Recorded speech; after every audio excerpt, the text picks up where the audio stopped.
Eu sou a Luana Lessa e eu vou mostrar para vocês um pouquinho agora sobre a industrialização na Índia e o seu contexto no global, né? Como é que ela se comporta dentro desse modelo global de globalização que vivemos hoje. Bom, se a gente olhar para cá, vemos um mapa da Índia e eu quero que vocês observem o seguinte, essa porção aqui em laranja é todo o território indiano, mas vocês conseguem mais perceber aí o seguinte, pontinhos em verde. O que são esses pontinhos em verde, né? O que a gente pode pensar sobre isso? Ele mostra para a gente aqui na leitura do mapa que ele é um centro industrial importante. Então, nesse momento eu quero que vocês pensem, por que esses pontinhos estão localizados justamente, a sua maioria, próximo da fachada marítima? Se você parar para pensar, ele está o quê? Indicando para a gente que quanto mais próximo da fachada marítima, mais fácil é de escoar a produção. Além de tudo, repara o seguinte nesse mapa. Temos aqui triângulo, um triângulozinho rosa. O que é esse triângulozinho rosa aqui pra gente? É o petróleo. Olha só, nós temos petróleo aqui e temos petróleo aqui. Nós temos outro triângulo, dessa vez invertido. O que ele significa? O ferro. Então isso está mostrando pra gente a localização dessas coisas. Olha só. Petróleo, petróleo, ferro, ferro, ferro. Além do ferro, nós temos também esse tracinho que simboliza o carvão. Isso está mostrando para a gente onde está localizado o carvão. O que isso tudo simboliza para a gente, né? O petróleo e o carvão são fontes de energia, certo? São fundamentais para a gente ter a indústria, são fundamentais para a gente ter locomoção, através de, por exemplo, petróleo, a gente consegue ter combustível.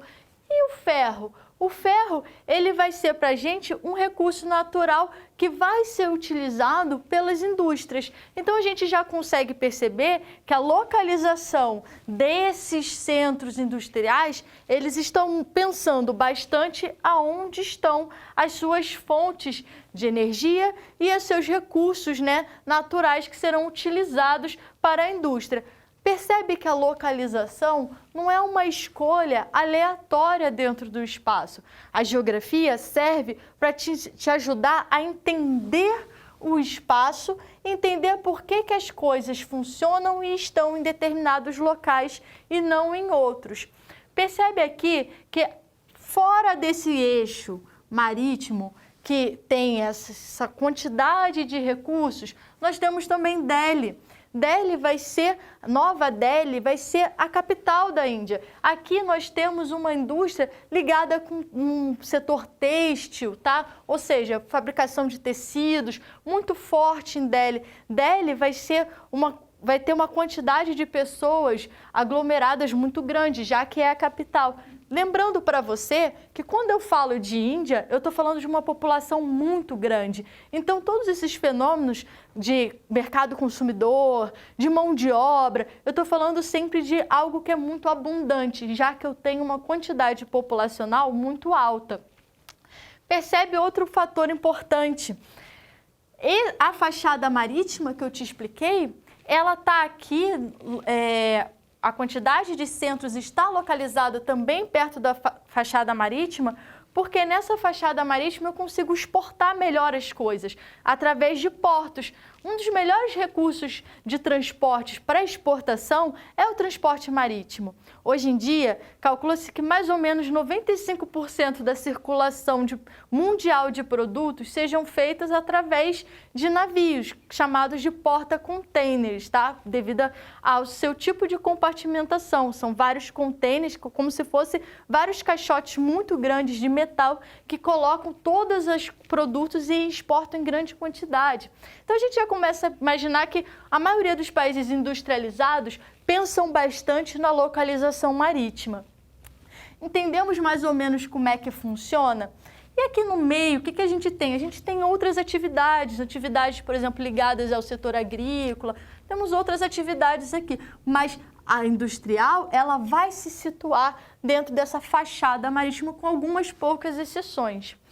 E aí você está se perguntando, ok, já entendi a localização, mas como é que se dá o processo industrial? Onde começa? Como é que se desenvolve?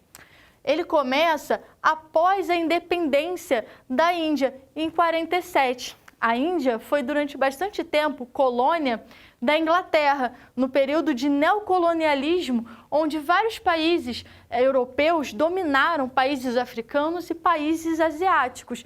Nesse momento, a Índia também foi colonizada. E após a sua colonização, o Estado pensou o seguinte: nós devemos nos livrar das amarras desses imperialistas. Nós precisamos começar a investir nas nossas indústrias. E aí você tem o começo da industrialização muito ligado com o investimento do Estado, do investimento estatal. E para começar uma indústria, eu preciso começar da base. E aí a gente vai falar de indústrias de base. Se você tiver dúvidas sobre industrialização, procure nos nossos vídeos. Lá você vai encontrar um pouquinho o que são as indústrias de base, mas vou te explicar um pouquinho. Nós temos siderúrgicas. As siderúrgicas são indústrias de base. O que ela faz, né? Ela faz o melhoramento do aço. Ela vai trabalhar também com o melhoramento de algumas ligas metálicas. Lembrando aqui que a indústria começa também pensando o quê? Em trabalhar o seu ferro, já que é um recurso natural da Índia. Aí, nesse momento, ela começa a pensar também em outros tipos de produtos. E aí a gente vai falar, por exemplo, da indústria farmacêutica. Não se esquecendo da indústria têxtil. Tá? A indústria têxtil, que tem aqui bastante em Delhi, é muito forte na Índia. Isso continua sendo um tipo de indústria que vai continuar e vai se manter durante todo o período, tá? Da Índia, até os dias atuais. E nós temos a farmacêutica. Voltando na farmacêutica, porque eu quero te falar o seguinte: a Índia, ela é, por exemplo, a terceira maior produtora de remédios. Então, a gente vê que é muito forte essa indústria dentro desse país. E a gente tem a indústria cinematográfica. Sim, você está olhando esse exemplo aqui, Bollywood. Isso te lembrou alguma coisa? Te lembrou Hollywood? Pois é, o Bollywood é pensado justamente em criar uma produção, né? Foi chamado de Bollywood porque a produção cinematográfica indiana é muito grande. A produção cinematográfica da Índia tem uma quantidade de filmes bastante extensa. Então é um mercado bastante ativo e que é sim muito utilizado pelos indianos. Você tem inclusive festas onde as pessoas fazem danças bem características da cultura indiana, que é retratado dentro desses filmes que são chamados, né, dentro dessa indústria de Bollywood. E a gente vai ter, dentro disso tudo, né, também o final do século XX. E aí a gente tem uma mudança da industrialização da Índia, porque é no século XX que começam as reformas liberais. Então, de certa forma, diminui o poder do Estado. Porque se a gente for pensar em liberalismo, o que seria isso, né? Meio difícil da gente entender. Na verdade, o liberalismo, reformas ligadas ao liberalismo, eles pensam o quê? Em diminuir as atribuições do Estado. O Estado não precisa se preocupar com tudo. E isso daria mais ênfase para que empresas privadas possam atuar em vários outros setores do mercado. Então, assim, nesse momento, a gente começa a pensar em reformas liberais na Índia. O que isso causa? Menor influência do Estado, que antes era muito forte nessa industrialização. E aí, chegamos o quê? Em outros tipos de indústrias sendo fomentadas nesse momento. Indústrias muito ligadas à inovação e tecnologia. Essas indústrias, elas são principalmente localizadas em Bangalore, aqui. Por quê? Bangalore vai ser chamado de Vale do Silício Asiático. O Vale do Silício original, onde você tem toda uma programação e produção tecnológica, é feita nos Estados Unidos. Mas a produção de software, a produção de TI, né, tecnologia e informação, feita na Índia, é muito grande e domina o mercado. Então, já podemos falar que Bangalore é um Vale do Silício indiano, né? E outro ponto também é investimento em aeroespacial, ligados bastante com essa importância, né, de lançar foguetes e tudo isso ligado com esse tipo de ciência, com esse tipo de engenharia.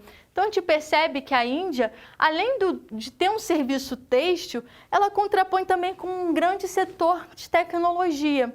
Tudo isso movimenta a economia indiana. Então, para a gente resumir um pouquinho isso tudo, nós falamos sobre a industrialização na Índia e falamos um pouquinho do seu contexto global, onde ela se situa como um grande fornecedor de software, como um grande produtor de tecnologia e informação. E, além de tudo, te mostrei a localização, te expliquei como dá o processo industrial em cada período, quais são os tipos de indústrias. E para a gente pensar um pouquinho, fazer esse link com o Brasil, a Índia, ela faz parte do BRICS. Quem são os BRICS? Brasil, Rússia, Índia, China e África do Sul. A África do Sul entra como S por causa do seu nome em inglês. Então a gente percebe que Brasil e Índia têm relações econômicas, são dois países emergentes que têm posturas de vontade de crescimento no mercado internacional e colaboram entre si. Inclusive, o BRICS vai ter um banco que você vai fornecer empréstimo entre eles, justamente para diminuir a demanda de empréstimos nesses países imperialistas. Então, a gente percebe, na verdade, que a Índia não está tão longe do Brasil assim. Temos aí um link muito forte econômico. Fiquem à vontade para tirar uma foto do quadro. Espero que vocês tenham gostado dessa aula e até a próxima!